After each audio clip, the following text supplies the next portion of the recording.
Good morning, everyone. Thank you for coming along. I'm sorry to break into your half-term break. Being First Minister of Scotland is, in my admittedly biased opinion, the very best job in the world. It is a privilege beyond measure, one that has sustained and inspired me in good times and through the toughest hours of my toughest days. I am proud to stand here as the first female and longest serving incumbent of this office. And I'm very proud of what has been achieved in the years I've been in Bute House. However, since my very first moments in the job, I have believed that part of serving well would be to know, almost instinctively, when the time is right to make way for someone else. And when that time came, to have the courage to do so, even if to many across the country and in my party, it might feel too soon. In my head and in my heart, I know that time is now, that it is right for me, for my party and for the country.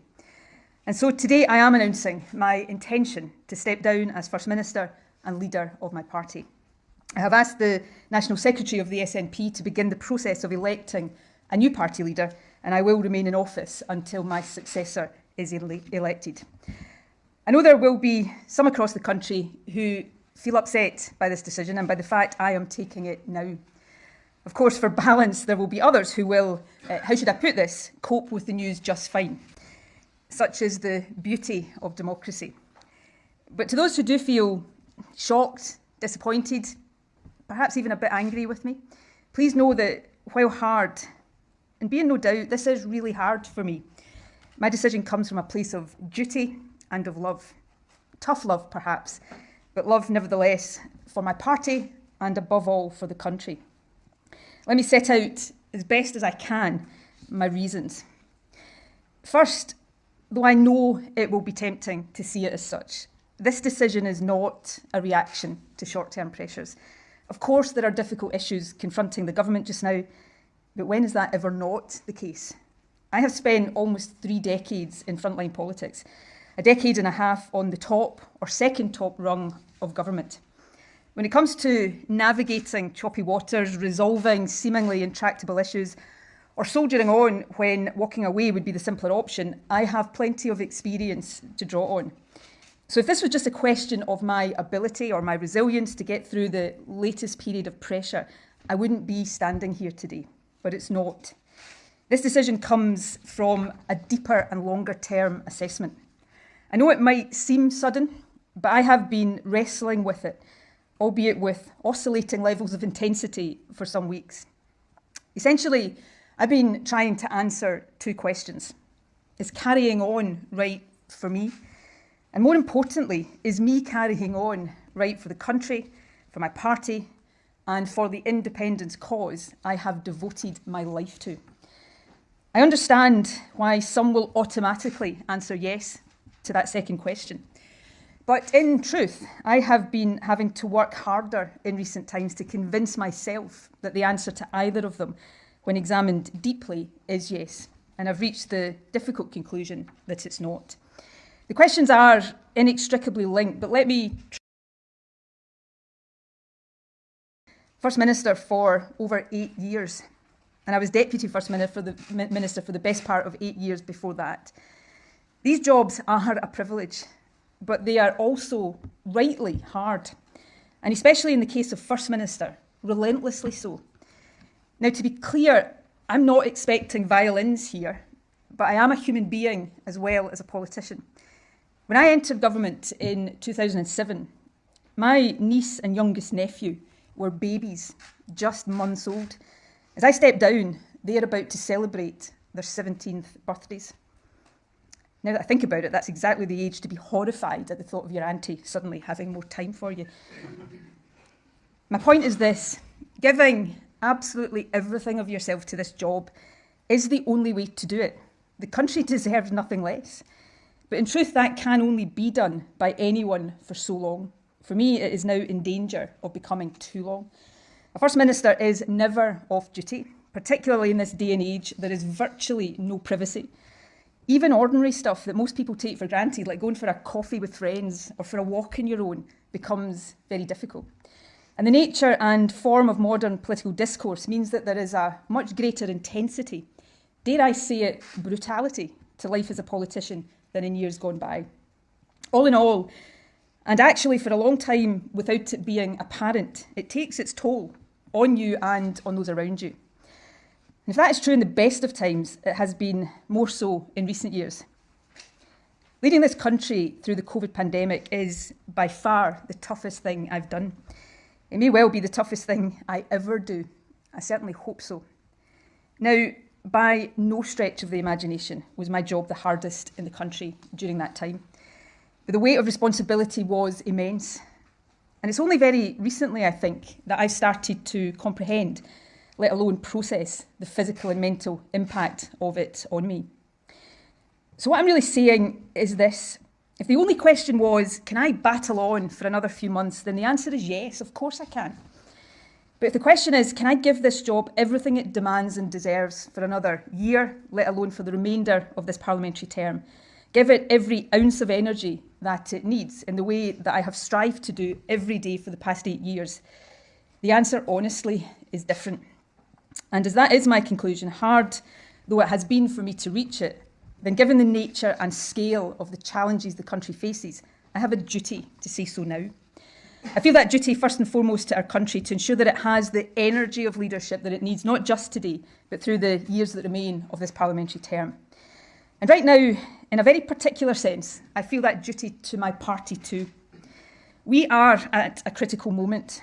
The blocking of a referendum as the accepted constitutional route to independence is a democratic outrage. But it puts the onus on us to decide how Scottish democracy will be protected and to ensure that the will of the Scottish people prevails. My preference of using the next Westminster election as a de facto referendum is well known. I've never pretended it is perfect, no second best option ever is, nor that there are no alternatives. That is why I've always been clear that the decision must be taken by the SNP collectively, not by me alone. But I know my party well enough to understand that my view as leader would carry enormous, probably decisive weight when our conference meets next month. And I cannot, in good conscience, ask the party to choose an option based on my judgment, whilst not being convinced that I would be there as a leader to see it through. By making my decision clear now, I free the SNP to choose the path it believes to be the right one, without worrying about the perceived implications for my leadership, and in the knowledge that a new leader will steer us, I believe, successfully on that path. Now, there are two further reflections that have weighed in my decision. These, I suppose, are more about our political culture and the nature and impact of the dominance and longevity that come from success in politics. And the first, I hope my party will take heart from. One of the difficulties in coming to terms with this decision is that I am confident that I can and would lead the SNP to further electoral success. We remain by far the most trusted party in Scotland. And while for every person in Scotland who loves me, there is another who, let's say, might not be quite so enthusiastic, we are firmly on course to win the next election, while our opponents remain adrift. But the longer any leader is in office, the more opinions about them become fixed and very hard to change. And that matters. Individual polls come and go, but I am firmly of the view that there is now majority support for independence in Scotland. But that support needs to be solidified, and it needs to grow further if our independent Scotland is to have the best possible foundation. To achieve that, we must reach across the divide in Scottish politics. And my judgment now is that a new leader will be better able to do this.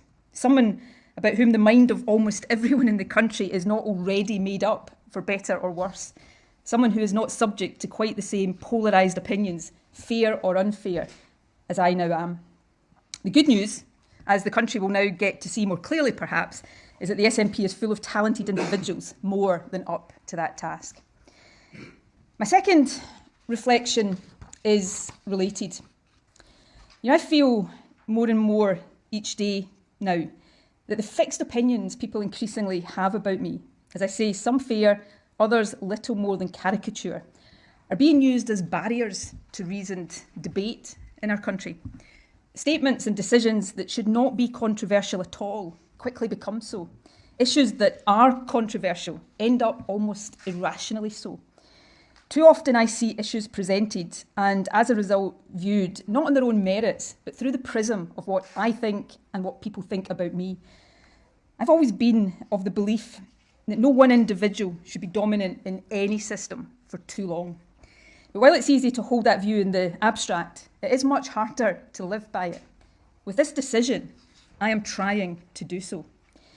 Indeed, if all parties were to take this opportunity to depolarise public debate just a bit, to focus more on issues than on personalities, and to reset the tone and the tenor of our discourse, then this decision, right for me and I believe for my party and the country, might also prove to be good for our politics. I certainly live in hope. Now, a couple of final points before I take a few questions. While I am stepping down from leadership, I am not leaving politics. There are many issues I care deeply about and hope to champion in future. One of these is the promise, the national mission so close to my heart to improve the life chances of care experienced young people and ensure they grow up nurtured and loved. My commitment to these young people will be lifelong. And obviously, there is independence. Winning independence is the cause I have dedicated a lifetime to. It is a cause I believe in with every fibre of my being. And it is a cause I am convinced is being won. I intend to be there as it is won every step of the way. Yesterday morning, I attended the funeral of a very, very dear friend and long-standing independence activist, a wonderful man by the name of Alan Angus. It was actually during that funeral service that I went from being 99% certain about this decision to 100% certain, though I know Alan would not be at all happy to have played any part in my departure, so I'm sorry, Alan. But his funeral reminded me that the cause of independence is so much bigger than any one individual, that all of us who believe in it contribute in different ways at different stages of our lives. Since I was 16, I have contributed as an activist, a campaigner, and a leader. And so now as we look to what I firmly believe is the final stage in Scotland's journey to independence, albeit a hard one, I hope to use all the experience and perspective I've gathered over these years to help get us there. Lastly, there will be time in the days to come for me and others to reflect on what has been achieved during my time as First Minister. I'm pretty certain there will be plenty of commentary on my mistakes as well. I will have more to say before I demit office, but allow me some brief reflections now. Scotland is a changed country since 2014, and in so many ways, it is changed for the better. Young people from deprived backgrounds have never had a better chance of going to university than now. Our investment to double early learning and childcare is transforming opportunities for the youngest children. It's also enabling more women to return to work. The baby box is enshrining our aspiration that every child should have the best start in life. Scotland is fairer today than it was in 2014. We have a more progressive approach to taxation and a new social security system with the Scottish Child Payment at its heart. As the Institute for Fiscal Studies confirmed last week, the poorest families with children in Scotland are now £2,000 better off as a result of our policies. For many in this cost of living crisis, that will be the difference between food on the table and a warm home or not. There are stronger protections for victims of domestic abuse, and Parliament will soon consider legislation to improve access to justice for victims of rape and sexual offences. I will be the strongest possible advocate for these reforms from the backbenches. We've also shown over these past few years what can be done with the full powers of a nation, creating institutions that are part of the transition to becoming independent. New tax and social security agencies, a network of trade hubs across the world, and a state-owned investment bank ready to help the country reap the industrial benefits of our vast renewable resources. There is so much that I am proud of, but there is always so much more to be done. I look forward to watching with pride as my successor picks up the baton. There will also be time in the days to come for me to say thank you to a very, very long list of people without whom I would not have lasted a single day in this job. let alone 8 years. I won't do so today. I might inadvertently forget someone, or perhaps more likely start to cry. But there are a couple of exceptions. Firstly, my husband and family. Few people understand the price families of politicians pay for the jobs we choose to do. Mine have been my rock throughout. And of course, the SNP. Since I was 16 years old, you have been my extended family. Thank you for the honour of being your leader. And it seems to me that 8 emphatic election victories in 8 years ain't a bad record together. Finally, and above all, the people of this beautiful, talented, diverse, at times disputatious, but always wonderful country. We faced the toughest of times together. I did everything I could to guide us through that time, often from my very familiar podium in St Andrew's House. And in return, I was sustained through that period by a wave of support from you that I will remember and value for the rest of my life. So to the people of Scotland, to all of the people of Scotland, whether you voted for me or not, please know that being your First Minister has been the privilege of my life. Nothing, absolutely nothing I do in future will ever come anywhere close. Thank you from the very bottom of my heart.